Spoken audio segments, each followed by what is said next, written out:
Hi, my name is Carolyn O'Connor and I'm the owner of Sierra Worm Compost.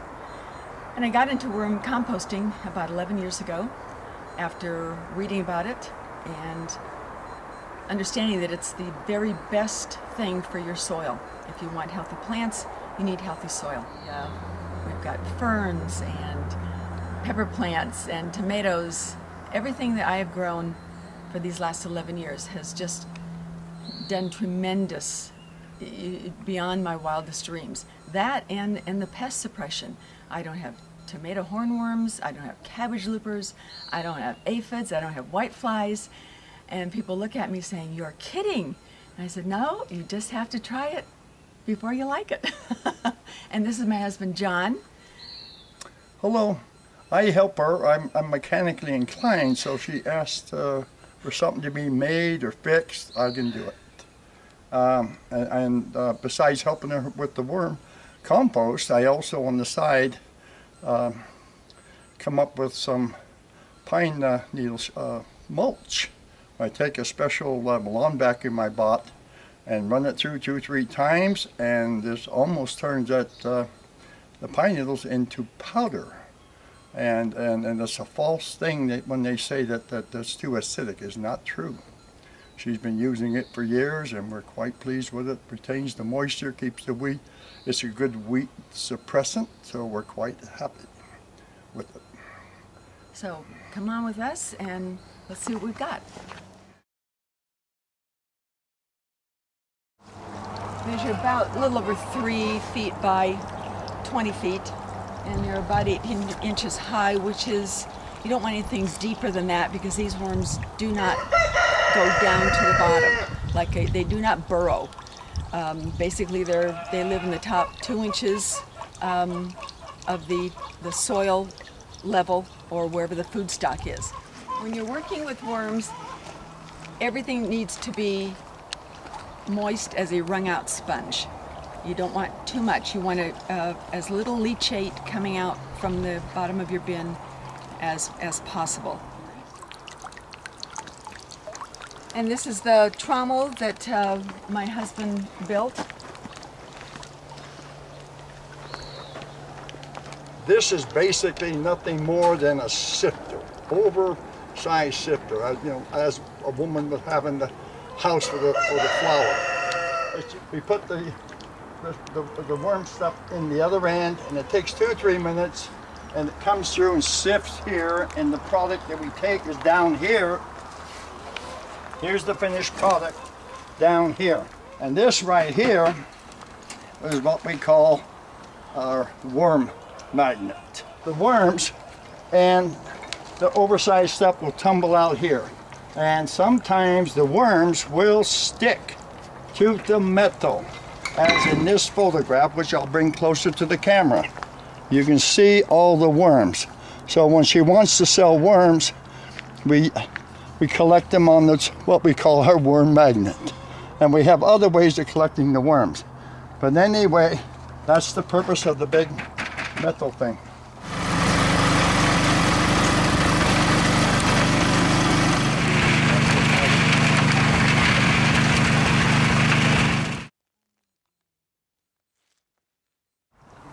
These are our bins. As you can see, the top is pretty much smooth. That tells me that the worms have worked pretty much all of this. There may be a few scraps of paper that either didn't get covered. Anything that doesn't get covered, the worms will be eating the microbes underneath. And just to let everyone know that worms do not have teeth and they don't chew. But what they do eat is the microbes off the decaying food. So there's a little bit of paper left. You want to zero in on and see some of them quick before they, if you want to, I don't know if you can, because they move really fast when there's light. There's one here, there's some more here. But that tells me that it's ready for another load of feedstock.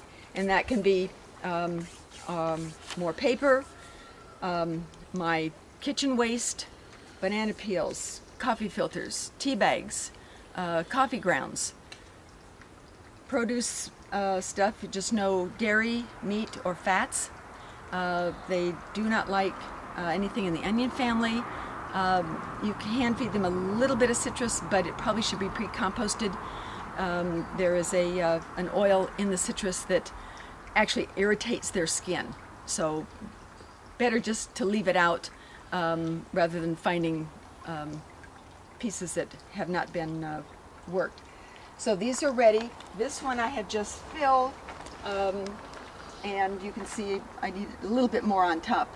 The covering is to keep the fruit flies down, especially if you're doing this. Some people do it in their homes. I personally don't recommend it, but on an apartment balcony, someplace out in the open where it wouldn't be a problem.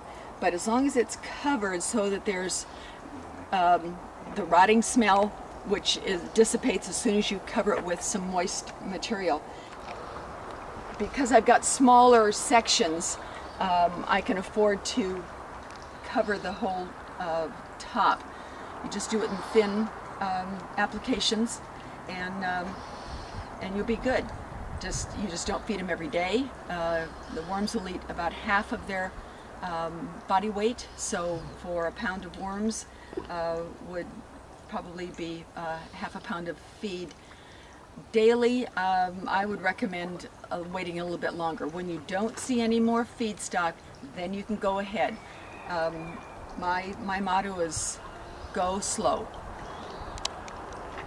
For those of you who have things that need to be pre-composted, like fresh manures, grasses, anything that you don't want to can't put in your bin because it will just heat up and it will kill the worms if they have no place to go. We just took a 55-gallon barrel, just drilled holes all around, put a opening in, and so I can come and I had some fresh chicken manure that has to be pre-composted through the heat stage. Turn this once a day, and in about 2 weeks it should be ready. Then you can put that on your worm bed. But definitely this has been well worth it, and it was free.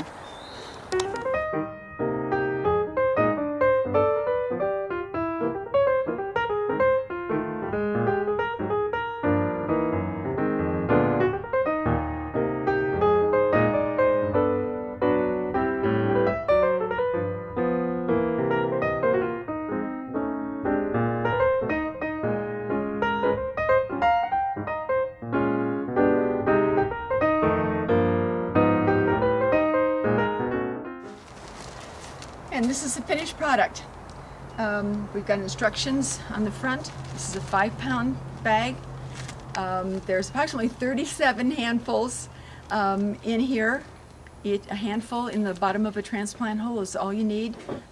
If it's advanced into the growing season, you can put 2 or 3 handfuls on the top, work it in, and then water it well. All the instructions are on the front. This will last about a year. If you don't plan on using it all, just keep it in a cool, dry place.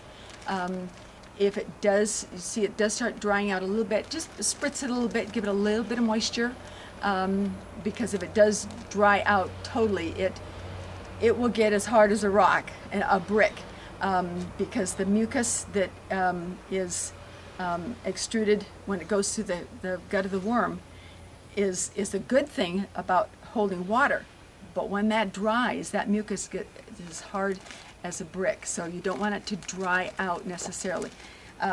This is, I try to get about a 30 to 40% moisture content in here, so if you just, and we do put holes in the bag, give it some air.